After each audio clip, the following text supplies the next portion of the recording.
Hey class, this is our next lecture on rhetorical theory. So on the Renaissance. And let me start my full screen slideshow. And this is an interesting transition. We've talked so far about classical Greece, classical Rome, the transition to Christianity at the end of the classical period. Then there's a long period, usually called the Middle Ages, which extends basically from about 300 AD all the way up to 13 or 1400 AD.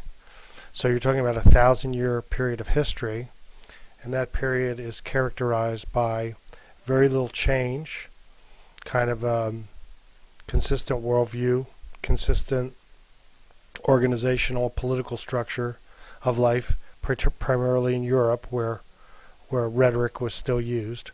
So we call that medieval, and there were medieval rhetorics and rhetoricians. They're very minor. But what characterized that whole period in terms of what we're going to talk about today is what we will call scholasticism. Scholasticism was the dominant educational method in the Middle Ages. To study in the Middle Ages meant primarily that you were male, that you were studying for the priesthood, and that you would study with other men who were entering the priesthood in monasteries or universities, which were organized completely around theological and secular studies. Almost all the secular studies derived from Aristotle. Aristotle was almost like a second god to the Christian educational institutions of Europe during the Middle Ages. All of his books were read exhaustively. Everything about logic and every branch of philosophy was dominant in the curriculum.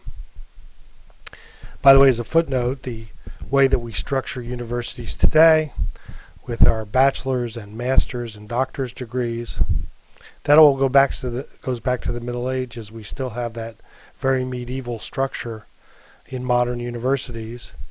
Even though we're in a modern democratic open society, we still have a very kind of traditional monarchical structure for education with deans and provosts and all kinds of things like that. It's kind of interesting that we've maintained that. But there was this great transition that occurred. Some say that it happened in the 1300s or 1400s. It's called the Renaissance. Of course, Renaissance is a French word meaning rebirth. And it started in Italy. And in Italy, they have their own Italian name for it. It's called Rinascimento, which also means rebirth. The word Renaissance actually wasn't coined until much later in history. They didn't refer to themselves as being in a Renaissance. This is what historians decided later on in the 19th century. They would call this period, looking back on history, where civilization changed. And how did it change? Well, civilization went from this very kind of stable situation where not much was changing over a 1,000-year period to a new situation of great economic, artistic, philosophical, religious, and every other kind of activity that you can imagine. In fact, the Renaissance was not just a rebirth, it was actually a birth. The rebirth part of it comes from the fact that most historians consider the Renaissance as a look back at ancient Greece and Rome and all it accomplished, and trying to recreate that or borrow from that. You'll see examples in a minute of what I'm talking about. What's very interesting about that whole phenomenon is you have to think of the Middle Ages as a period in which society actually regressed. For example, the Romans had learned how to make concrete so they could build bridges, buildings, and roads using this very advanced construction technique that we even use today. But nobody in the Middle Ages managed to remember, write down, or record these methods that the Romans had developed. And so most of the building that took place during the Middle Ages was a regression back to much older, simple things. When there was complexity in structures, it was accomplished by entirely different means. And it was interesting that during the Renaissance in Florence, they had a contest to build a dome on the cathedral in Florence, and nobody knew how to build a dome. The last dome that had been built was in first century Rome with the Pantheon, which I showed you a picture of in the lecture on the Romans. So it's very interesting that after this period of, we would say, almost 1,500 years, that society decided it's time to advance again. We have to get beyond where we are now. So let's talk a little bit more about the Renaissance, and specifically about what happened with rhetoric. So, to give you an idea of the rebirth that was taking place in the Renaissance, look at this picture, which I've already showed you earlier. This is the famous School of Athens by Raphael. It's a fresco painted on plaster in a room called the Stanza della Segnatura. It's a room that you walk through on the way to the Sistine Chapel in the Vatican. And it's a beautiful depiction of ancient philosophy as we studied it with, as I mentioned before, Plato and Aristotle and all the philosophers of antiquity depicted. But what I want to point out this time, forget about the characters from the ancient world who we've already discussed. Look at the architecture. The Renaissance artists, architects, designers were discovering models from classical activity, mostly through the excavation of ruins. And the building of St. Peter's looked a bit like this as it was being constructed during the Renaissance, and had that vaulted ceiling and this type of architecture, which very much emulated stuff from ancient Greece and Rome. So the Renaissance, as I mentioned, started in Italy. Some say maybe in the 14th century, late 14th century. There were signs that it was happening a little earlier. You'll see some changes in art, attitudes, things that are going on. But this is Italy. Rome is right here in the middle on the left side. But up north in Italy are small towns, especially in Tuscany, where the Renaissance flourished.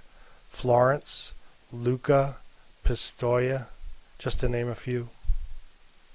Here's a definition of the Renaissance: a great cultural movement which brought about a period of scientific revolution and artistic transformation at the dawn of modern European history.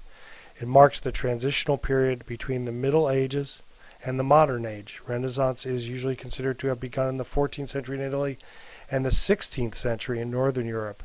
And of course, if you think about other parts of Europe, like for example at the beginning of the 16th century, you had in England Queen Elizabeth, Henry VIII, her father, and of course Shakespeare. So that was the English Renaissance. And you could see that there was definitely a change in attitudes about things like poetry and theater at that time. Things were getting much more open. As I mentioned before, it's known as the Rinascimento in Italian. So during the medieval period, you had feudalism. This was this organization of small societies or communities with lords overseeing them. There were lots of peasants. There was lots of illiteracy. But things were changing. Cities were growing bigger. And as I said, there was going to be this rebirth that happened. One of the big things that happened at the end of the Middle Ages, there was a poet by the name of Dante. His full name is Dante Alighieri. You may have read or heard of his work. He wrote this famous poem called The Divine Comedy in 3 parts, a poem about heaven, a poem about hell, and a poem about purgatory. Dante's Inferno, Dante's Paradiso, Dante's Purgatorio. These were amazing books, great works of poetry, but what was most significant about them, of all the works that were being written at the time, is they were thoroughly modern. They were written in what's called a colloquial language. In other words, before this time, a literate person would lead Latin and Greek, and all the scholastic education took place in those languages. But there were everyday colloquial languages developing, like Italian. Dante wrote the poem in Italian. When I studied Italian in college, I read Dante's Inferno in Italian, and I read it in the original Italian, which was understandable and translatable to modern Italian, and it's the same language. So this meant that people of more ordinary means would have access to that. And this is a trend that would develop in the late Renaissance with literacy and the invention of the printing press. The printing press caused literacy to explode. It's also what enabled the challenge to traditional church doctrine, because once people could read the Bible in their own language, they realized that for some of them the Pope didn't have the authority he claimed, and so you had a Reformation in Europe, including the birth of Lutheranism and Protestantism in England, just to name a few. Another character at the end of the Middle Ages, but who was signaling a change to the Renaissance, Petrarch. Petrarch was the person who invented the sonnet. And if you've ever read sonnets, you know that they're definitely a Renaissance form of poetry. 14 lines, special stanza structure. Boccaccio was the first novelist. He wrote a book called the Decameron. It was a book about everything that you didn't normally see in a book, including sex and all sorts of other drunkenness and behavior. Later in the Renaissance, you'll meet a man named Machiavelli, the first modern political science, who advises princes and kings about how to maintain power. And finally, Erasmus was a scholar and cleric from Rotterdam, which is, I guess, in modern Holland, and he wrote a lot of things that were very classical, dialogues, essays. He translated the Bible into readable versions that people, again, of everyday means or everyday intelligence could read. So in looking at transitions, here's a late medieval painting of the Madonna and Child. You'll see it's very flat. All the characters look basically the same. The character of Jesus just looks like a small man.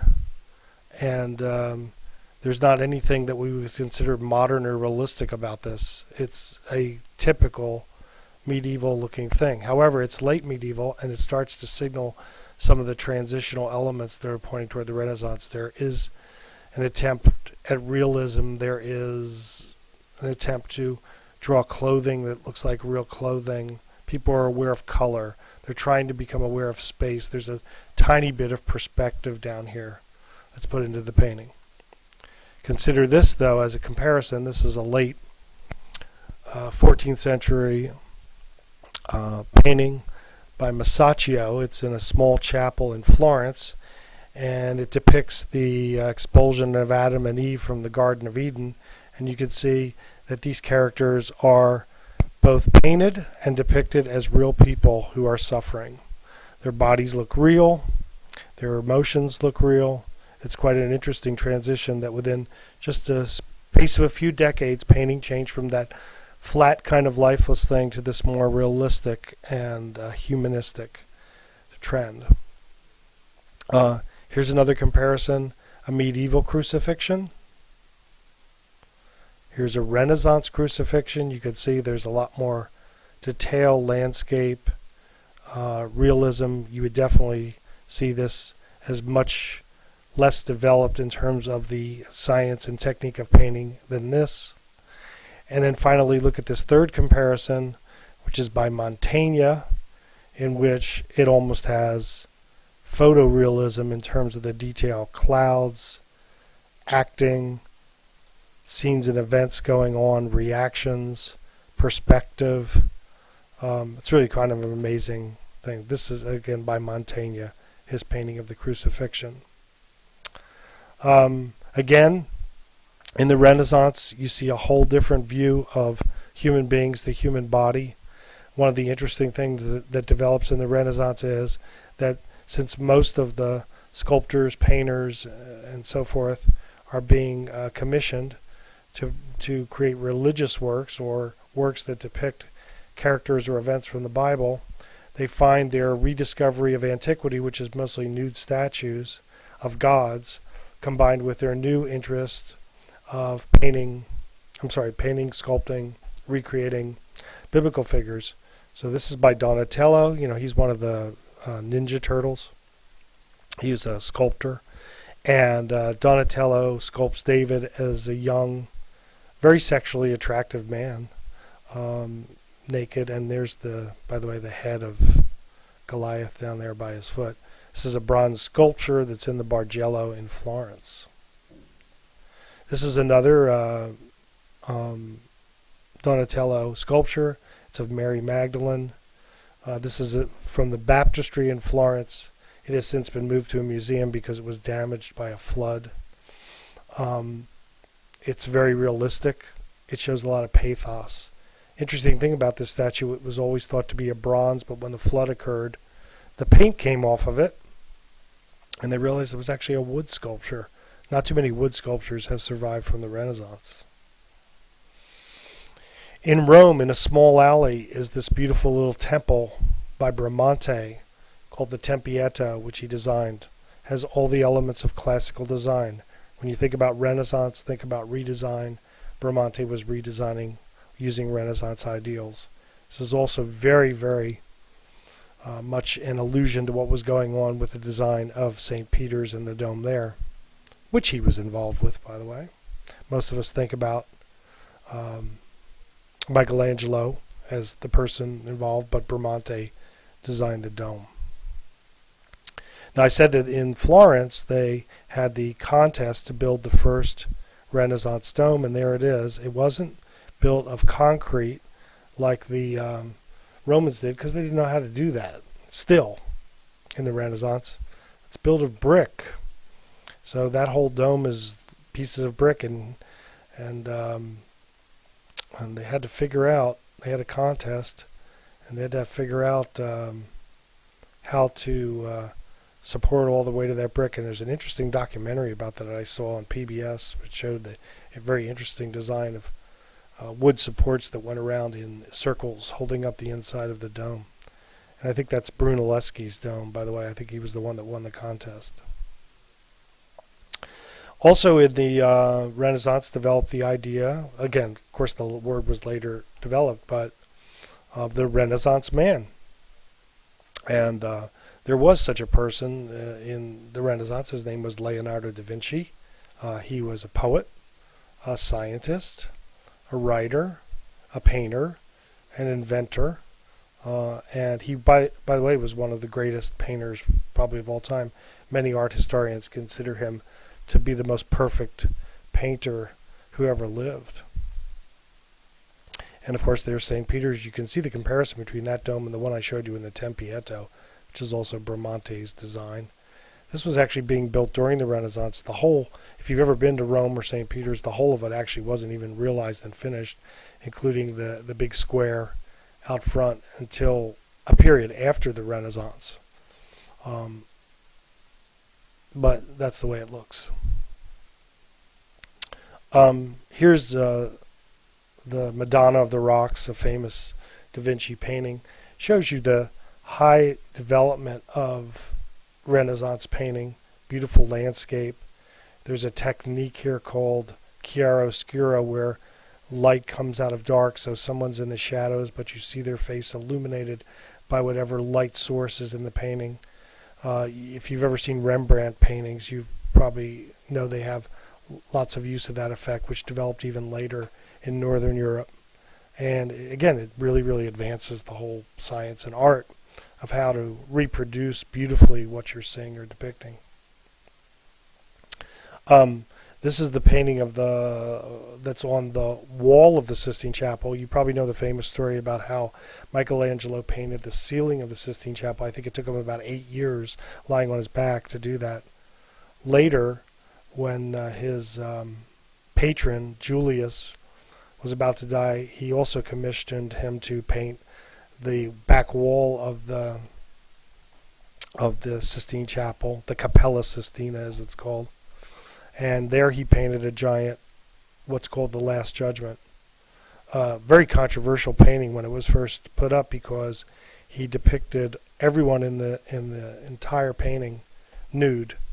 All these loincloths and drapes that cover the men's genitalia were added later by a pope who was offended. There's even a giant image of Christ in the center of the painting, which was completely nude at the original, but again, they covered it with a cloth. So now let's talk about rhetoric in the Renaissance. Rhetoric in the Renaissance comprised of several things. One of the first things that it was comprised of was a rediscovery of the ancient texts of rhetoric.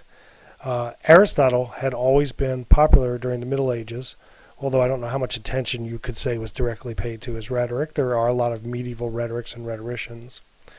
But one of the things that the Renaissance people looked at, in addition to the Greek sources, they loved Plato, by the way, in the Renaissance, is they looked at the Roman sources. So Cicero's rhetoric became kind of the model of rhetorical theory for the Renaissance rhetorician, as were many of the poems, by the way, of the Romans, like Ovid.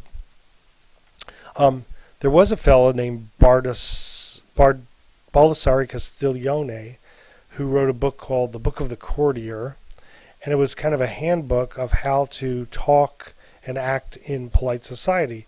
So in that sense, it's kind of a rhetoric. And it's a book that gives you instructions about how to communicate. And of course, to be a courtier meant to go to court and to have certain manners and say certain things and show certain respect. We have books like that, by the way, in the 20th century about manners and how to behave.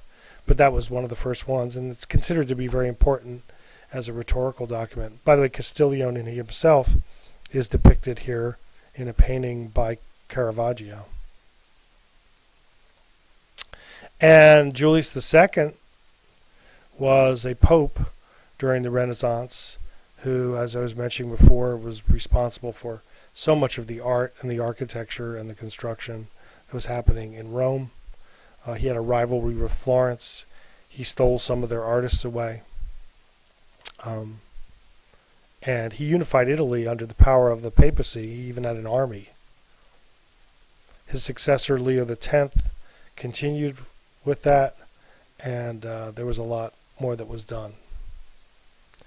In England, Henry VIII, at the height of the Renaissance, had a war with the Pope over his divorce. You may know the story.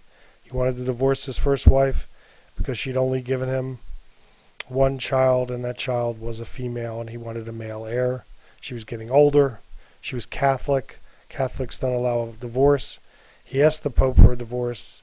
He didn't get it, and his result was he declared himself the head of the Church of England, and they created a new variety of Christianity in England, the Anglican Church. Most consider it a variant of Protestantism, although he maintained a lot of things like sacraments and so forth. But he, again, was very important in England. And, of course, England was an incredible hotbed of creativity and artistry, so there was a lot of work in rhetorical theory. You remember our sophists from ancient Greece. Protagoras had said, man is the measure of all things, great and small, which made him what is called a relativist. He believed that the limits of human reason are boundless, and so human beings are able to discover and learn everything. He didn't feel that there was anything external to us that was greater than us, that all the greatness was within us. DaVinci kind of took that as a mantra and drew this famous drawing, the Vitruvian Man. If you've seen the movie The DaVinci Code, you know that the first victim in the story is laid out on the floor in this position, the Vitruvian Man, which is actually painted by, drawn by Da Vinci in one of his notebooks, again, to represent the Protagoran idea of relativism. So that's the Renaissance in a nutshell, and I will be back shortly to talk about the transition to modern rhetoric. By the end of this week, you'll have your next paper assignment.